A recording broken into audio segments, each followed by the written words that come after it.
श्री शिव महापुराण अध्याय 1। श्री शिव महापुराण महात्म्य। श्री शौनक जी ने पूछा, महाज्ञानी सूत जी, आप संपूर्ण सिद्धांतों के ज्ञाता हैं।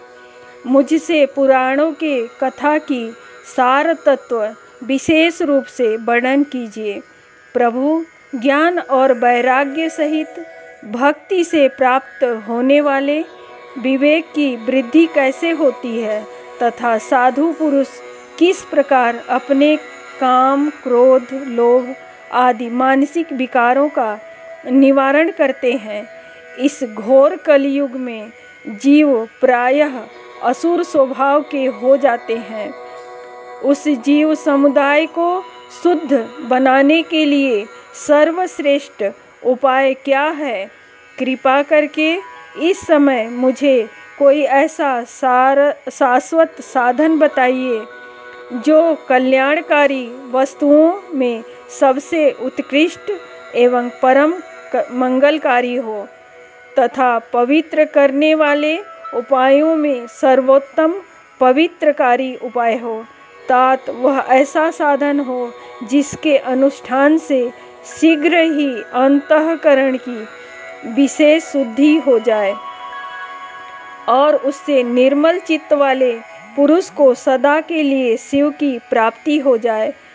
श्री सूत जी बोले, मुनिश्रेष्ठ शौनक, तुम धन्य हो, क्योंकि तुम्हारे हृदय में पुराण कथा सुनने की विशेष प्रेम एवं लालसा है।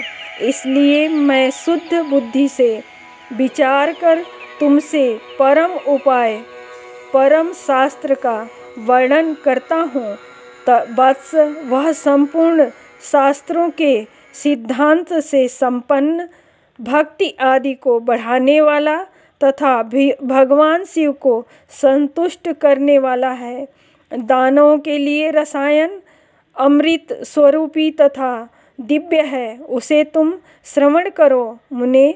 वह एक परम उत्तम शास्त्र है, शिव पुराण, जिसका पूर्व काल में भगवान शिव ने प्रवचन किया था।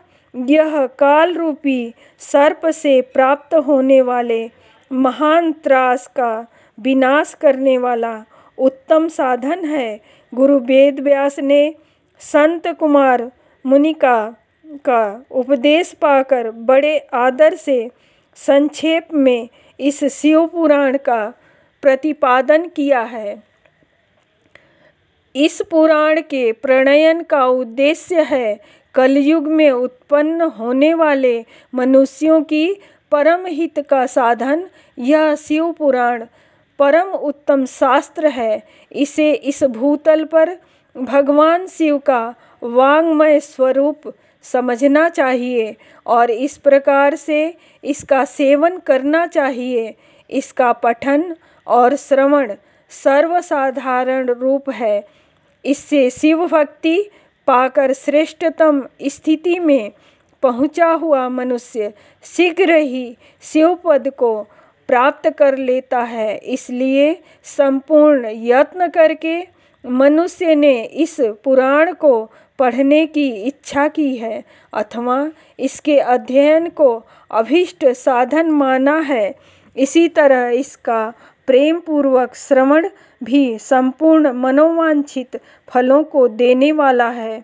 भगवान शिव के इस पुराण को सुनने मात्र से मनुष्य सब प्रकार के पापों से मुक्त हो जाता है तथा इस जीवन में बड़े बड़े उत्कृष्ट भोगों का उपभोग करके अंत में शिवलोक को प्राप्त कर लेता है। यह शिव पुराण नामक ग्रंथ 24,000 श्लोकों से युक्त है। इसकी 7 संहिताएं हैं।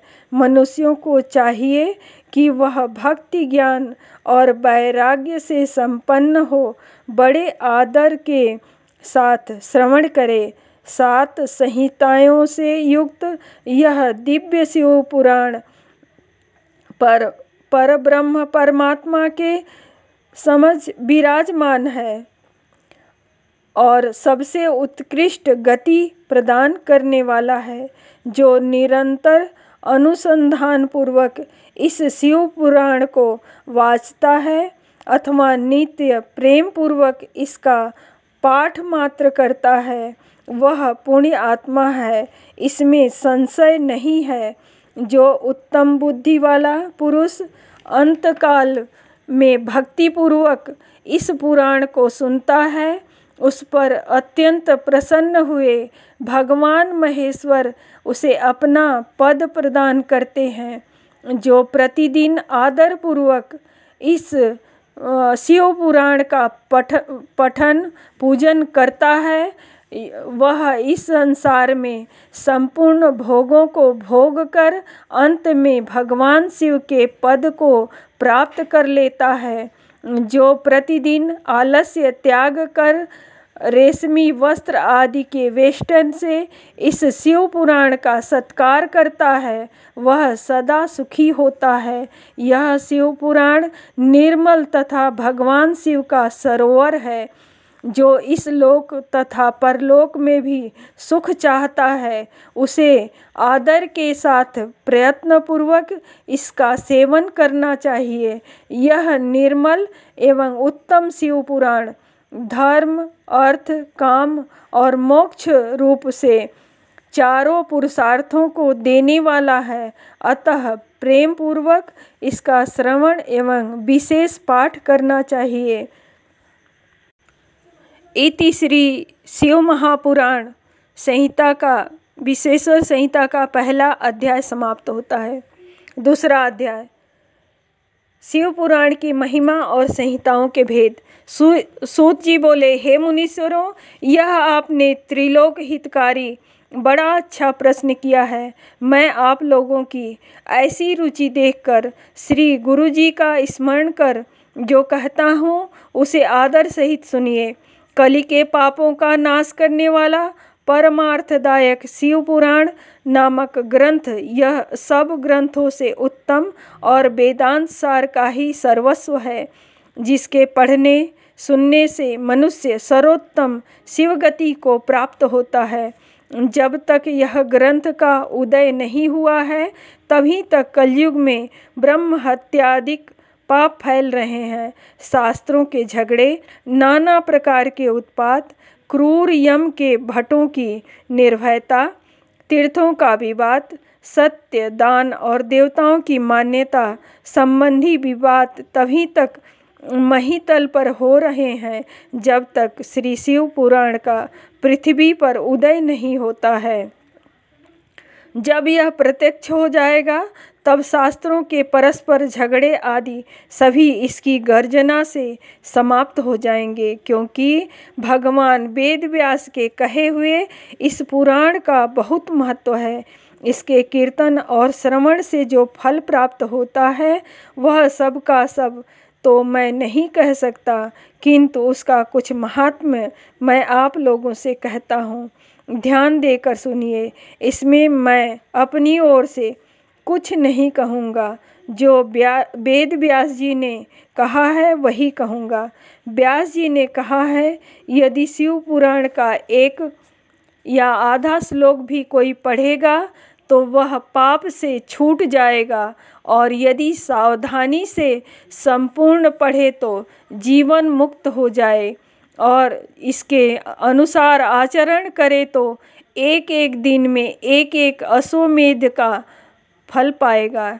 यदि कोई दूसरे भी श्री शिव पुराण की पूजा कर दे तो वह सब देवताओं की पूजा के समान फल प्राप्त करें, इसमें कोई संदेह नहीं है, क्योंकि शिव पुराण संहिता नामक इस सुधा को स्वयं श्री शिव भगवान ने उपनिषद रूपी समुद्र को मथ कर उसमें से निकाला है। अतः जो इसका पान करेगा वह निश्चय ही अमर हो जाएगा। यदि कोई 1 मास इसे पढ़े तो ब्रह्म हत्यादिक पापों से भी वह मुक्त हो जाएगा, और शिवालय में या बिल्व के वन में जो इस संहिता को पढ़ेगा वह अद्भुत फल का लाभ करेगा। जो श्री भैरव जी की मूर्ति के सामने इसका 3 बार पाठ करता है उसके सभी मनोरथ पूर्ण होते हैं। यदि चतुर्थी के दिन निराहार रह बिल्व के मूल में बैठकर इसे पढ़े तो शिव जी की पूजा के समान है और उसकी देवता भी पूजा करते हैं। इसमें शिव जी के दिए हुए अर्थ, धर्म, काम और मोक्ष चारों पदार्थों का विवेचन और उनकी प्राप्ति के उपाय तथा शिव जी की लीला और विज्ञान सब कुछ निहित है। अतएव यह सब प्रकार से आदरणीय है। वेद और श्री ब्रह्मा जी की सम्मति के अनुसार श्री शिव जी ने ही पहले इस शिव पुराण की रचना की, जिसमें पहला विद्वेश्वर संहिता, दूसरा रुद्र संहिता, तीसरा विनायक संहिता, चौथा उमा संहिता, पांचवा मातृ संहिता, छठा एकादश रुद्र संहिता, सातवां कैलाश संहिता, आठवां शतरुद्र संहिता, नौवां कोटि रुद्र संहिता, 10वां सहस्त्र कोटि रुद्र संहिता, 11वां वायवी संहिता, 12वां धर्म संहिता। इतनी संहिताएं इस पुराण में सम्मिलित हैं। ये सभी पुण्यतर हैं। इसमें पहली विद्वेश्वर संहिता, दूसरी रुद्र, तीसरी विनायक, ये तीनों संहिताएं 10-10 हजार तथा उमा और मातृ ये दोनों 8-8 हजार और एकादश रुद्र संहिता 13,000, कैलाश संहिता 6,000, शतरुद्र 3,000, कोटि रुद्र 9,000, सहस्त्र कोटि रुद्र 11,000, वायवीय संहिता 10,000 और धर्म संहिता 12,000, कुल 1,00,000 श्लोकों का यह शिव पुराण है। परंतु इसे शिव जी ने अब केवल 24,000 का ही सबके लिए रख दिया है और पुराणों में यह चौथा पुराण कहा जाता है। परंतु अब इसमें 7 संहिताएं ही प्रधान हैं। अन्यथा सृष्टि के आरंभ में शिव जी ने इसे 100 करोड़ श्लोकों में कहा था। अब यह 24,000 संख्याओं वाला शिव पुराण केवल इन 7 संहिताओं में ही शेष रह गया है, यथा विद्वेश्वर संहिता, रुद्र संहिता, शतरुद्र संहिता, श्री कोटि रुद्र संहिता, श्री उमा संहिता, श्री कैलाश संहिता और वायवी संहिता।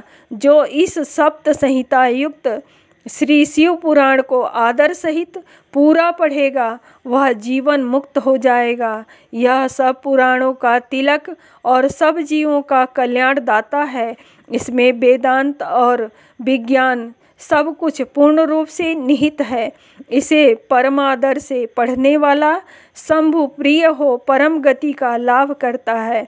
इति श्री शिव पुराण विद्वेश्वर संहिता का दूसरा अध्याय समाप्त। तीसरा अध्याय, मुनियों को ब्रह्मा जी का उपदेश। श्री व्यास जी बोले, सूत जी के ऐसा कहने पर उन समस्त ऋषियों ने कहा, हे महामुनि सूत जी, यदि आप हमें अद्भुत वेदांत सार शिव महापुराण सुनाते तो बड़ी कृपा होती। मुनियों से ऐसा सुनकर शिव जी का स्मरण करते हुए सूत जी प्रसन्न होकर बोले, अच्छा तो अब आप लोग इस अनामय शिव महापुराण को ही सुनिए, जो समस्त वेदों का सार है, जिसमें भक्ति, ज्ञान और वैराग्य तीनों का वर्णन है। हे ऋषियों, पूर्व समय में जब पुनः पुनः कल्पों का क्षय होता गया और उसके पश्चात जब इस कल्प का प्रादुर्भाव हुआ, तब सृष्टि संबंधी कार्यों के आरंभ होने पर षटकुलीन अर्थात 6 कर्मों के करने वाले उत्तम कुल के मुनियों में यह मतभेद हो गया कि यह सबसे पर है या नहीं। तब इसके निर्णय के लिए वे लोग ब्रह्मा जी के पास गए। ब्रह्मा जी ने कहा, जो सबसे पहले उत्पन्न हुआ और जिसमें मन वाणी का कोई गम नहीं तथा जिससे ब्रह्मा, विष्णु, रुद्र, इंद्रादिक महाभूतों और इंद्रियों आदि से संयुक्त सारे जगत की उत्पत्ति होती है, वही सबसे पर है और वह सर्वज्ञ जगदीश्वर महादेव जी हैं। जो परम भक्ति से दिखाई पड़ते हैं तथा रुद्रादि आदि सभी देवता जिनके दर्शनों की अभिलाषा रखते हैं। अधिक क्या कहूँ, शिव जी की भक्ति से संसार का जाल कट जाता है।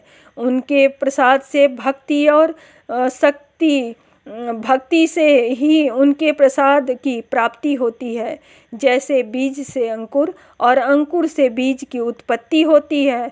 अतः हे ब्राह्मणों, आप लोग महादेव जी का प्रसाद पाने के लिए 1000 वर्ष का दीर्घ यज्ञ कीजिए, जिसमें शिव जी की कृपा से आपको साध्य और साधन का ज्ञान होगा। इस पर मुनियों ने पूछा, हे सूत जी, यह साध्य और साधन क्या है? ब्रह्मा जी ने कहा, साध्य शिवपद है और साधन उनकी सेवा करना है, परंतु इसके लिए साधक को सर्वथा निष्प्रिय होना चाहिए। जब इस प्रकार वेद विधि से भगवान शिव की आराधना होती है, तब परमेश पद की प्राप्ति हो जाती है। जो जैसा करता है उसे वैसा फल प्राप्त होता है। इस संबंध में स्वयं शिव जी ने भी कई निर्देश दिए हैं। कानों से सुनना, वचन से कहना, मन से मनन करना भी एक महान साधन है, क्योंकि वे महेश्वर सर्वथा ही सुनने और कीर्तन करने और मनन करने योग्य हैं। अतः साध्य तक पहुँचना हो तो साधन में डट जाना ही आवश्यक है।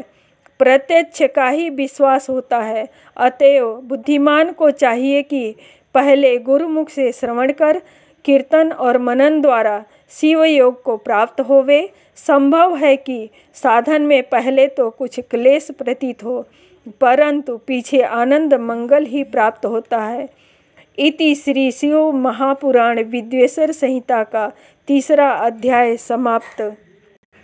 4था अध्याय सनत कुमार व्यास संवाद।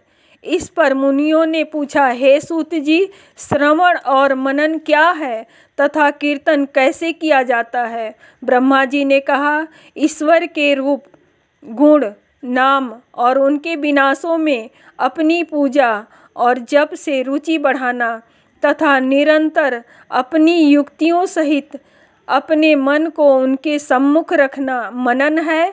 और श्री परब्रह्म महादेव जी अथवा शंभु भगवान के नाम का बारंबार जप करना कीर्तन है तथा दृढ़ भगवत संबंधी शब्दों को कानों से सुनना और उसे चित्त में स्थिर करना श्रवण है। जब सत्संग में बैठकर भगवान श्री महादेव जी की कृपा से श्रवण और कीर्तन कर लें, तब उसका मनन करें, और वही सर्वोत्तम मनन है जिससे आत्मा पवित्र हो जाती है। सूत जी बोले, हे मुनीश्वरों, इस पर साधन संबंधी मैं एक प्राचीन इतिहास आप लोगों को सुनाता हूँ।